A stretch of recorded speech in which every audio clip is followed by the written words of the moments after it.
നയനയുടെയും ആദർശിൻ്റെയും നാളത്തെ പ്രൊമോ റിവ്യൂയിലേക്ക് എല്ലാവർക്കും സ്വാഗതം. അങ്ങനെ നമ്മളെ ഡേവിഡ് ആണെങ്കിലും നാഗേന്ദ്രനും അവന്തികയോട് ചേർന്ന് നമ്മൾ നവ്യക്കിട്ട് നല്ലൊരു പണി കൊടുക്കുന്നുണ്ട് കേട്ടോ. ആ സമയത്താണെങ്കിൽ നമ്മൾ നവ്യക്കാണെങ്കിൽ ശത്രുക്കളൊക്കെ മനസ്സിലായി വരുന്നുണ്ട് കേട്ടോ. അപ്പോഴത്തേക്ക് നമ്മൾ നവ്യ ഇത് പുറത്ത് കാണിക്കുന്നതൊന്നുമില്ല. മറുവശത്താണെങ്കിൽ നമ്മൾ നയന കിട്ടുവാണെങ്കിൽ ഇവർ നല്ലൊരു പണി കൊടുക്കുന്നുണ്ട്. അപ്പോഴത്തേക്ക് നയന സഞ്ചരിക്കുന്ന വണ്ടിക്കകത്ത് ഇവർ സ്വർണവും കള്ളപ്പണമൊക്കെ വെച്ചിട്ടുണ്ട് കേട്ടോ.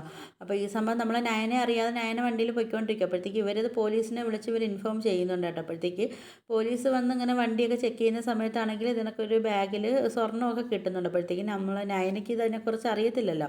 അപ്പം നയനയാണെങ്കിൽ ഇത് കാണുന്ന സമയത്ത് ഭയങ്കര ഷോക്കായിട്ടൊക്കെ നിൽക്കുന്നുണ്ട്. അങ്ങനെ പിന്നെ അവർ നയനെ അറസ്റ്റ് ചെയ്ത് പോലീസ് സ്റ്റേഷനിലോട്ടൊക്കെ കൊണ്ടുവന്നുണ്ട് കേട്ടോ. അപ്പോഴത്തേക്കും നമ്മൾ നയന പറയുന്നുണ്ട് ഇതിനെക്കുറിച്ച് എനിക്കൊന്നും അറിയത്തില്ല, എന്നെ ആരോ ചതിച്ചതെന്നൊക്കെ പറയുന്നുണ്ട്. പക്ഷേ അവരത് ശ്രദ്ധിക്കുന്നില്ല. അങ്ങനെ നമ്മൾ നന്ദു അവിടെ സ്റ്റേഷനിലുണ്ടെങ്കിൽ നന്ദുവിനാണെങ്കിലും ഒന്നും ചെയ്യാനൊന്നും പറ്റുന്നില്ല. അപ്പം നന്ദുവിനും മനസ്സിലായി ശത്രുക്കൾ ആരോ എങ്ങാണ്ട് നയനേച്ചി ചതിച്ചയാണെന്ന് മനസ്സിലാവുന്നുണ്ട് കേട്ടോ അവർക്ക്. പിന്നെ ഇടയ്ക്കൂടെ പിന്നെ നമ്മൾ നവ്യയാണെങ്കിൽ നവ്യനെ വിളിച്ചിട്ടാണെങ്കിൽ ശത്രുക്കൾ ഇന്ന ആൾക്കാരാന്നൊക്കെ മനസ്സിലായെന്നൊക്കെ നവ്യ പറയുന്നുണ്ട് കേട്ടോ. അപ്പോഴത്തേക്ക് നവ്യയാണെങ്കിൽ എല്ലാ കാര്യങ്ങളൊക്കെ വിളിച്ച് നവ്യയുടെ അടുത്ത് പറയുകയൊക്കെ ചെയ്യുന്നുണ്ട്. അങ്ങനെ നമ്മൾ നയനയാണെങ്കിൽ കോടതിയിലോട്ടൊക്കെ കൊണ്ടുപോവുകയൊക്കെ ചെയ്യുന്നുണ്ട്. പിന്നെ നമ്മൾ നവീനാണെങ്കിൽ നമ്മൾ നയനെ രക്ഷിക്കാൻ വേണ്ടി കോടതിയിൽ വരുന്നതൊക്കെ കാണിക്കുകയൊക്കെ ചെയ്യുന്നുണ്ട് കേട്ടോ. അപ്പോൾ ഇതൊക്കെയാണ് പ്രൊമോ റിവ്യൂ ആയിട്ട് കാണിച്ചിരിക്കുന്നത്.